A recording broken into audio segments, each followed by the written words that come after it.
D'anciens forts, des mosquées, de nouvelles constructions éblouissantes. Les monuments du sultanat d'Oman illustrent la richesse de son passé et de son présent. Dans cette édition d'Oman Life, nous explorons le patrimoine de ce pays de la péninsule d'Arabie, en commençant par ce site classé à l'UNESCO, le fort de Barla. C'est au sein de l'oasis du même nom que se dresse le fort de Barla. Ce chef-d'œuvre de l'époque médiévale islamique, bâti en pierre et en briques crues, fut une place fortifiée prospère pendant plusieurs siècles. Ce fort est l'un des plus anciens que nous ayons ici à Oman. Barla a été la capitale d'Oman du temps de la dynastie des Nabhan, qui a régné sur Oman pendant environ 500 ans.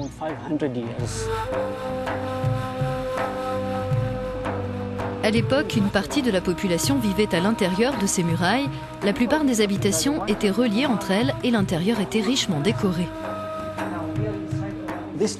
Ces niches, on les appelle Rosana. Les gens y mettaient des parfums, des bougies ou des lanternes. Ils les mettaient là pour éclairer la pièce.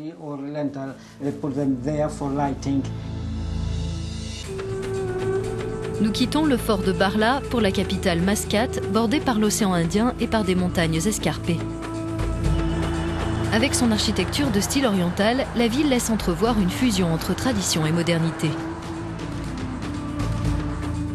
Une source d'inspiration unique pour la peintre Halima Al-Boulouchi, qui appartient à une nouvelle génération d'artistes à Oman.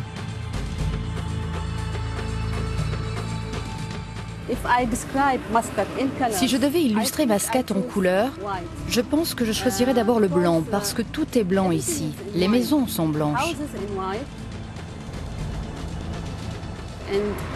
Il y aurait aussi des couleurs marron, car il y a du marron au niveau des fenêtres, des portes et des montagnes, et je prendrais aussi du bleu à cause de l'océan. Les couleurs de la ville gagnent encore en éclat quand elles se reflètent dans le marbre de la grande mosquée Sultan Qaboos, l'une des plus grandes au monde. Ce bijou architectural, qui peut accueillir 20 000 fidèles, est l'un des plus beaux monuments de Mascate. La mosquée se distingue par un mélange d'architecture d'Occident, d'Orient et d'Asie centrale. Parmi les trésors qu'elle renferme, cet imposant lustre en cristal qui illumine la vaste salle de prière. Il mesure 14 mètres de haut et pèse 8 tonnes. Plus de 1100 ampoules lui donnent toute sa splendeur.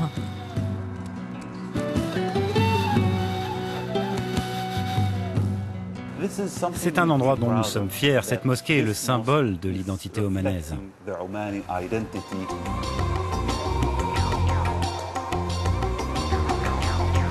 Autre composante de cette identité, le souk du quartier de Moutra, le plus célèbre de la ville et l'un des plus anciens du sultanat. Son dédale de ruelles invite à découvrir dans les senteurs d'encens des pièces d'artisanat typiques. Le souk de Moutra, c'est un endroit où les gens font connaissance, où les jeunes, les vieux se rencontrent, boivent un café, discutent.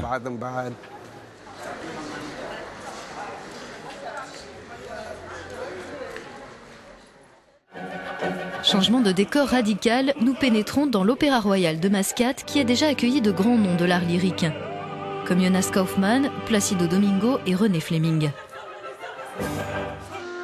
Sur la scène de cet exemple d'architecture contemporaine islamique ouvert en 2011, des opéras, des ballets et des concerts de musique de tout style.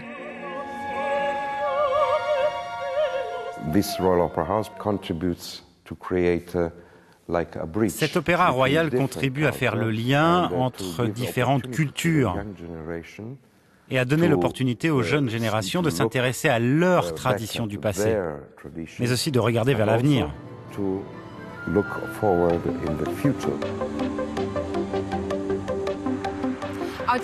C'est la fin de notre voyage à la découverte des beautés naturelles, du patrimoine culturel et de la vie marine du sultanat d'Oman.